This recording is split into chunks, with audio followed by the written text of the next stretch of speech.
Hello, and welcome to Lorekeeper Sanctum. I am your Lorekeeper, and today's video brings us back to Thedas for my series on the Evanurus of Dragon Age. The topic of today's video is Falon'Din, Friend of the Dead, the Guide, God of Fortune. His role is remembered as the one to guide the dead to the beyond. His name is invoked by Dalish elves on their deathbeds, or before quests from which they don't expect to return. We learn from Solas in Dragon Age Inquisition that the Evanurus were not gods, but powerful elven mages who enslaved the ancient elves and branded them with their valisline, face tattoos that seem to be created from blood, possibly using blood magic to some effect in the ancient days. Like with many of the Evanurus, we have been given very little information about Falon'Din. The first reference to him comes from Dragon Age Origins, in the Dalish elf origin. Tamlin, a friend of the Dalish elf player character, sees a statue found in an ancient ruin and tells us that he's seen the depiction before, that it belonged to a friend of the dead. I can't believe this. You recognize this statue, don't you? Back when our people lived in Arlathan, statues like these honored the creators. When the Shems enslaved us, much of that lore was lost. This looks like human architecture, with the statue of our people. Can these ruins date back to the time of Arlathan? I'd never have guessed ancient elves might have lived here, with humans. This place makes me nervous. I saw a picture of it in one of those old books the Keeper never lets anyone touch. It was one of the old gods. The Keeper called him a friend of the dead. He was a guide who took people across the Spirit Land to their final rest in the beyond. But he wasn't an evil god, not like Fen'Harel, the Great Wolf. It doesn't seem right that a place so wrong would be his. It's probably also worth pointing out that this statue is surrounded by rising corpses, and the room behind it, that contains an alluvion, also contains a Berescarn, a blighted bear, the favored animal of Dirthaman. I am so curious where that alluvion took Tamlin, and why it was corrupted with the blight in the first place. It does, however, present us with our first connection between the Evanurus and the blight. In Dragon Age Origins, and again in Inquisition, we get the following codex entry about Falon'Din. Falon'Din, Friend of the Dead, the Guide. O Falon'Din, Lathanavir, Friend of the Dead, guide my feet, calm my soul, lead me to my rest. In ancient times, the people were ageless and eternal, and instead of dying, would enter Euthenera, the long sleep, and walk the shifting paths beyond the veil with Falon'Din and his brother Dirthaman. Those elders would learn the secrets of dreams, and some returned to the people with newfound knowledge. But we quickened and became mortal. Those of the people who passed walked with Falon'Din into the beyond and never returned.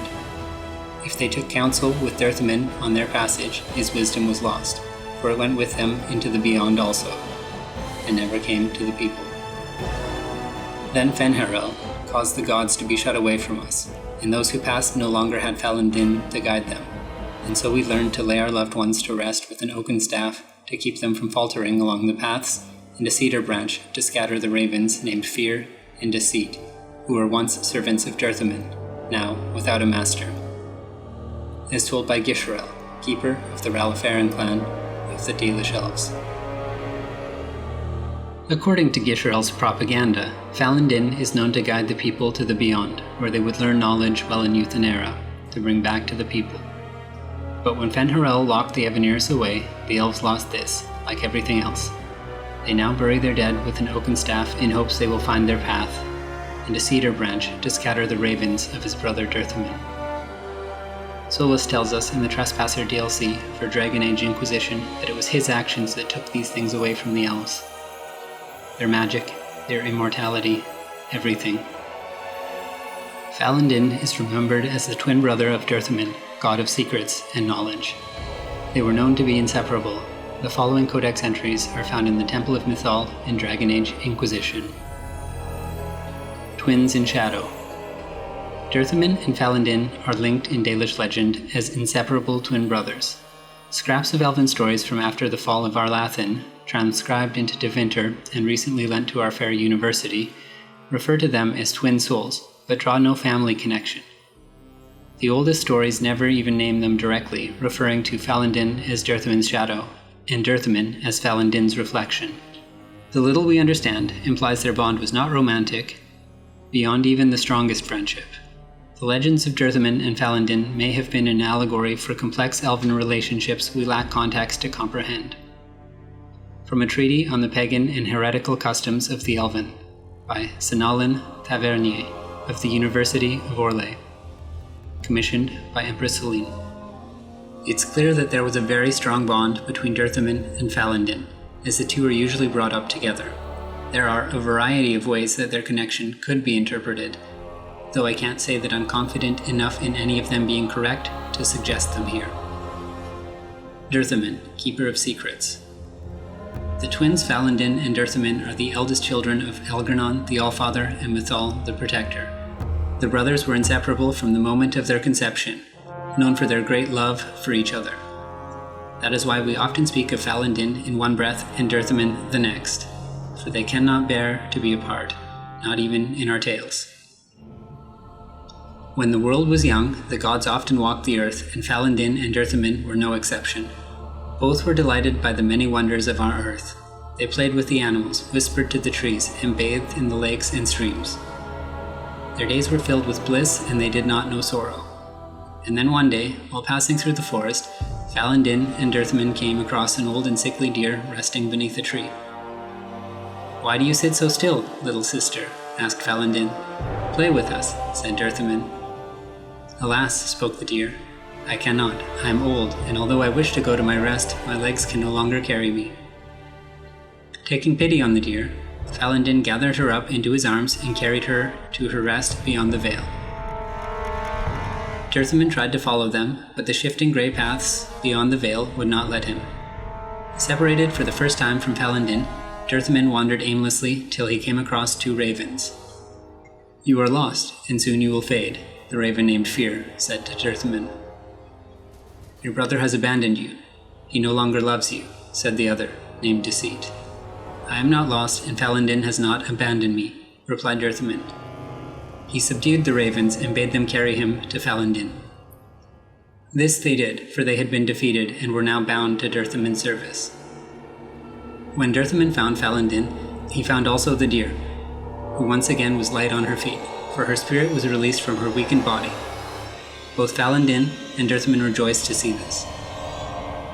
Falon'Din vowed that he would remain to carry all the dead to their place beyond, just as he did the deer, and Dirthamin stayed with him, for the twins cannot bear to be apart. From the story of Falon'Din and Dirthamin, as told by Gisharel, keeper of the Ralafaran clan of the Dalish Elves. This tale tells Keeper Gisharel's version, likely the version the Evanirs wanted the people to remember, of how Falon'Din became associated with death and being the guide. However, I think that it's more likely that Falon'Din's real association with death was because he brought death to the people on a scale never before experienced by the Elven. As we will see a little later in the video, Falon'Din was responsible for major atrocities. If I had to guess, I would also suggest that it is less a story about saving and guiding the deer to the beyond, but more an account of Falon'Din learning the powers of necromancy. This time, Keeper Gisharel's propaganda isn't even remotely believable. There's no way they were that innocent. We find the following codex entry in the Temple of Mythal in Dragon Age Inquisition. Song to Falon'Din. The people swore their lives to Falon'Din, who mastered the dark that lies, whose shadows hunger, whose faithful sing, whose wings of death surround him, thick as night. Athanavir, Master Scryer, be our guide, through shapeless worlds and airless skies. Song to Falon'Din, found in the Temple of Mythal. Author unknown. To me, this sounds like because of Falon'Din's obvious lust for power that he may have been using the Blight to try to become more powerful, in a similar manner to Andrul. From what we know, it doesn't seem like many were given a choice when swearing their lives to Falon'Din. that it was more likely a submit or die kind of situation. The part about shadows hungering sounds either like a description of blood magic, or possibly the Blight. And I think that Wings of Death represents the Evaneris being known for their dragons, or aspects as dragons. We get the following information about Falon'Din from Solus in the Temple of Mythal during the quest, What Pride Had Wrought. I do not believe they sing songs about Falon'Din's vanity. Do you know any legends? It is said Falon'Din's appetite for adulation was so great, he began wars to amass more worshippers.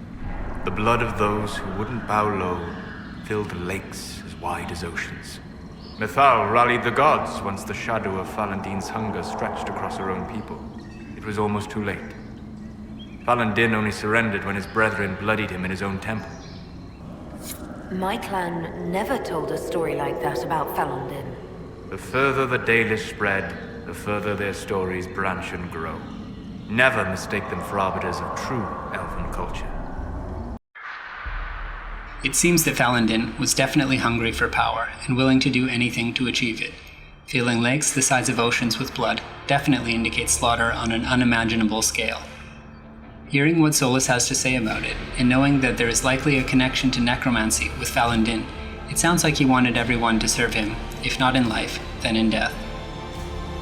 If he was using blood magic, and possibly lyrium, and maybe even the Blight to empower himself, it begins to paint a picture of what may have happened that led to the fall of the Elven. Then we have the next Codex entry, in which we are informed that Falon'Din had a serious disagreement with Elgar'nan that nearly resulted in a war between the gods. The following Codex entry is found in the Shattered Library during the Trespasser DLC for Dragon Age Inquisition. Vir Dithara, Duel of 100 Years. The pages of this book, Memory, show a narrow plateau on top of a mountain. Two armored figures, one in gold, one in black, are fighting in the snow.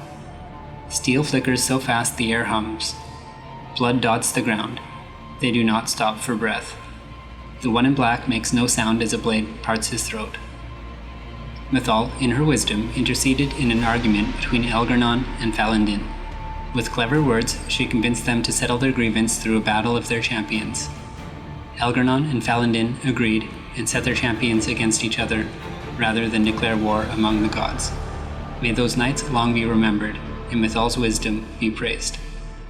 There seems to have been some major conflict between the Evaneris at times, with Mythal having to intervene with both Andrul and Falon'Din. Did he amass so much power through domination that he felt he could directly challenge Elgar'nan, the patriarch of the Evaneris? Would he blame Mythal for his loss, believing that he would have won otherwise? It does lead one to question if it had anything to do with why the other Evaneris ended up murdering Mythal, as there are accounts of her directly intervening against at least two of her children, Andrul and Falon'Din. The following Codex entry is found with the completion of an astrarium in Crestwood. Constellation Tenebrium, called Shadow in the common parlance, likely due to the ancient association of the constellation Tenebrium with Lusicon, the old god of darkness and the night. It is odd, however, that the depiction for this constellation has always been an owl and not a dragon, even in the Tevinter texts. This lends credence to the widely held belief that Tenebrium was a name meant to supplant an older, elven association, perhaps with the elven god Falon'Din, sometimes represented in tales as a giant owl. There is, of course, another explanation. Owls are nocturnal hunters, and among earlier people were considered terrifying omens of loss. From a study of Theodosian astronomy by Sister Oran Petrarchius. If you've been watching my videos on the Evaneris so far, you may have heard my speculations about the connection between the Evaneris and the Old Gods. I believe there is a connection between the two, and for Falon'Din, I believe he is possibly connected to the old god Andrul, Dragon of Slaves. I think that it fits, as Falon'Din was known for his vanity and lust for power. As Solus tells us, he was forcibly taking worshippers, and that the blood of those who wouldn't bow low filled lakes as wide as oceans. To me, it sounds like Falon'Din had quite the reputation for enslaving others, more so than the rest of the Evaneris, in that he would kill or sacrifice those who would not bow for more power. I will say that I think Lusicon is too obvious due to the Astrarium Codex entry linking the two, and I believe that Lusicon makes a better fit with Elgar'non. It also makes the supplantation from Falon'Din to a dragon that may be associated with Elgar'non seem more insulting after the conflict between them. I hope that we will find a conclusive answer in the Veilguard. And that's all I have for today on Falon'Din, Friend of the Dead. Thank you for stopping by Lorekeeper Sanctum. I'm your Lorekeeper. I hope you learned something new, and I hope you will come back soon. If you like this content or found it useful, please like and subscribe. If you have any thoughts, I'd love to hear them in the comments below. Until next time, friends and fans of fantasy.